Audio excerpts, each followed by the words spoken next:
Bonjour chers auditeurs. Bienvenue sur votre chaîne. Voici le résumé des leçons 3 de l'école du sabbat pour le 4e trimestre de l'année 2025. Le titre de cette leçon, Souvenir de grâce. Le texte à mémoriser se trouve dans Josué 4, versets 23 à 24. Car l'Éternel, votre Dieu, a asséché pour vous les eaux du Jourdain jusqu'à ce que vous ayez passé, comme l'Éternel, votre Dieu, l'a fait pour la mer Rouge, qu'il a asséché pour nous jusqu'à ce que nous ayons passé, afin que tous les peuples de la terre sachent que la main de l'Éternel est puissante, et que vous craignez l'Éternel, votre Dieu, pour toujours.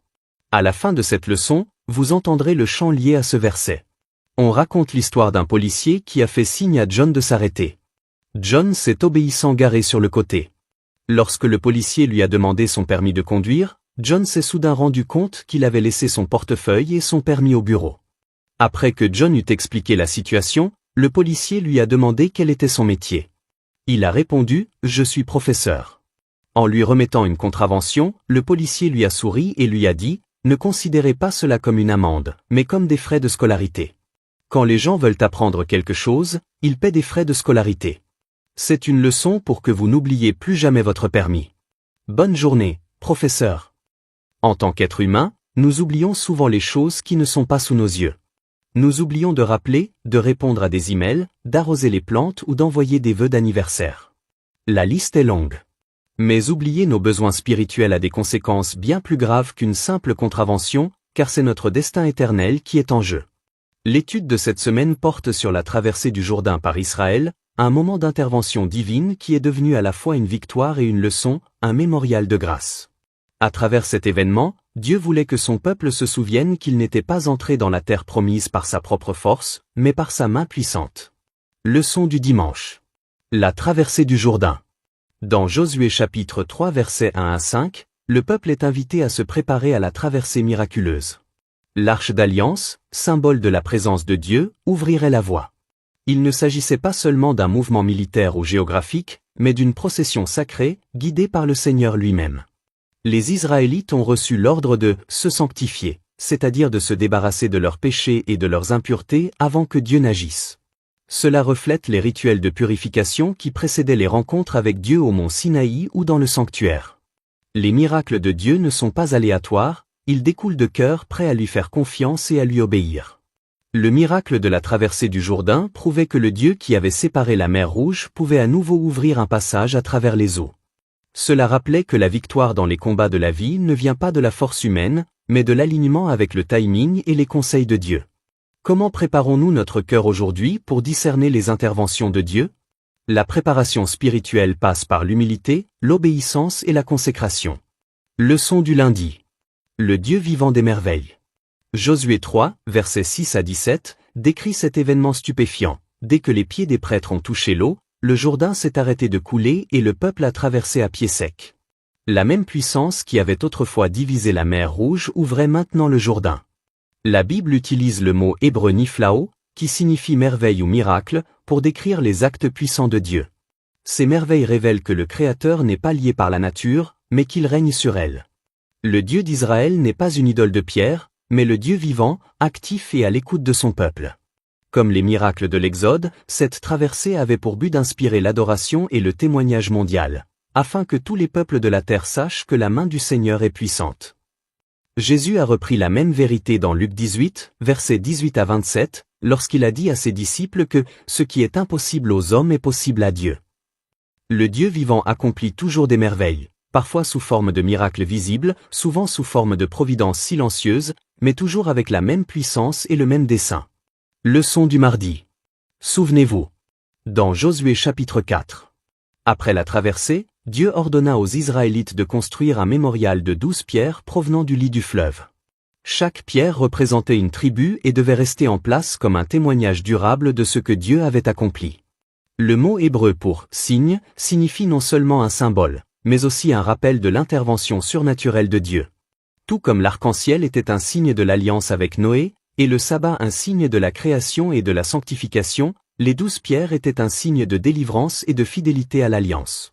Le mot « mémorial » ou « zikaron » signifie plus que simplement se souvenir. Il appelle une réponse active et reconnaissante. Les pierres étaient destinées à susciter des questions chez les générations futures. Que signifient ces pierres pour vous? Cette formulation personnelle est essentielle. La foi ne doit jamais devenir une simple tradition transmise, elle doit être vécue et embrassée personnellement par chaque génération. Chacun de nous devrait également avoir ses propres pierres du souvenir, des histoires, des prières exaucées ou des moments de grâce qui ancrent notre foi dans le Dieu vivant. Leçon du mercredi. L'oubli. Dans Josué chapitre 4 versets 20 à 24, Josué explique que les pierres commémoratives ont pour but d'empêcher l'oubli. Oublier ce que Dieu a fait était une maladie spirituelle récurrente dans l'histoire d'Israël. L'oubli conduit à l'idolâtrie, à l'orgueil et à la dérive spirituelle. Josué oppose ceux qui ont traversé le Jourdain à ceux qui ont traversé la mer Rouge. 2 générations, 2 traversées, mais un seul Dieu fidèle. Chaque génération doit faire l'expérience de la puissance de Dieu par elle-même. Dans le Nouveau Testament, Jésus a institué la scène comme mémorial, faites ceci en mémoire de moi. Le Saint-Esprit sert également de rappel divin, gardant la présence du Christ vivante et réelle. Ellen White nous met en garde, nous n'avons rien à craindre pour l'avenir, sauf si nous oublions la manière dont le Seigneur nous a conduits. L'oubli affaiblit la foi, mais le souvenir ravive le courage. C'est pourquoi les croyants sont appelés non seulement à se souvenir de ce que Dieu a fait, mais aussi à vivre chaque jour en étant conscients de ce qu'il fait actuellement. Jeudi. Au-delà du Jourdain. La traversée du Jourdain a marqué le passage de l'errance à la possession, de la promesse à l'accomplissement. La traversée de la mer Rouge et celle du Jourdain ont été des tournants qui symbolisaient la libération et le renouveau. Les psaumes 66 et 114 rappellent ces 2 miracles comme des symboles de la rédemption, du passage de l'esclavage à la liberté, et de l'errance à l'héritage. Dans un sens plus large, ces traversées indiquent une renaissance spirituelle, le passage du péché au salut, du désespoir à l'espoir. Même dans les récits ultérieurs, le Jourdain joue un rôle sacré. Élie a été emmené au ciel après avoir traversé le Jourdain, et Élisée y a reçu son manteau prophétique, puissant symbole de transformation et de mission divine. Dans le Nouveau Testament, le baptême de Jésus dans le Jourdain marque un autre nouveau départ. Le début de son ministère public. Tout comme Israël a traversé le fleuve pour commencer une nouvelle vie dans la terre promise, Jésus a traversé les eaux du baptême pour commencer sa mission de rédemption. L'auteur de l'Épître aux Hébreux interprète plus tard cela de manière symbolique. Entrer dans le repos de Dieu, c'est comme traverser le Jourdain pour entrer dans la terre promise ultime, le repos de la grâce et de la vie éternelle. Leçon du vendredi. Réflexion complémentaire. Ellen White invite les croyants à étudier attentivement le parcours d'Israël, car il reflète notre propre pèlerinage spirituel. Elle avertit que l'Israël moderne, le peuple de Dieu aujourd'hui, court un danger encore plus grand d'oublier Dieu et de tomber dans des formes modernes d'idolâtrie. La richesse, l'ambition, le plaisir et l'orgueil. Elle nous rappelle que la clé de la fidélité est le souvenir. Nous devons garder notre cœur et notre esprit en éveil en rafraîchissant notre mémoire avec les leçons que le Seigneur a enseignées à son peuple ancien. La leçon se termine par les questions de réflexion suivantes. Qu'est-ce qu'un miracle et pourquoi Dieu semble-t-il parfois silencieux aujourd'hui? Comment pouvons-nous nous prémunir contre l'oubli spirituel en tant qu'individu et en tant qu'Église? Comment pouvons-nous utiliser le sabbat comme un mémorial vivant, un rappel hebdomadaire de la puissance créatrice et rédemptrice de Dieu, et un avant-goût du repos éternel qui attend le peuple de Dieu? Point clé à retenir. Dieu nous guide avant que nous n'avançons.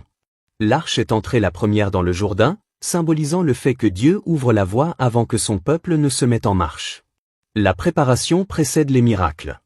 La sanctification, le fait de nous mettre à part pour Dieu, est le terreau où poussent les merveilles divines. Le souvenir soutient la foi. L'oubli conduit à la décadence spirituelle, le souvenir renouvelle l'engagement. La foi doit être personnelle. Chaque génération doit redécouvrir par elle-même la puissance et la grâce de Dieu.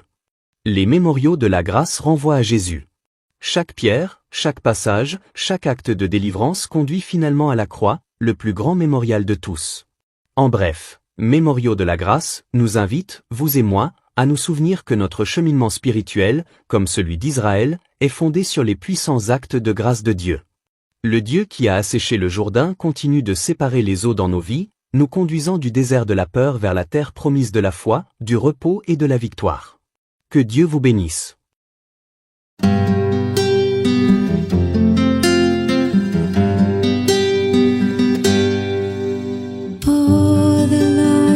God dried up the waters of the Jordan for you until you passed over. your God did to the Red Sea, which He dried up for us until we passed over, so that all the people of the earth may know that the hand of the Lord is mighty, that you may fear the Lord your God forever. Joshua chapter 4 verse 23.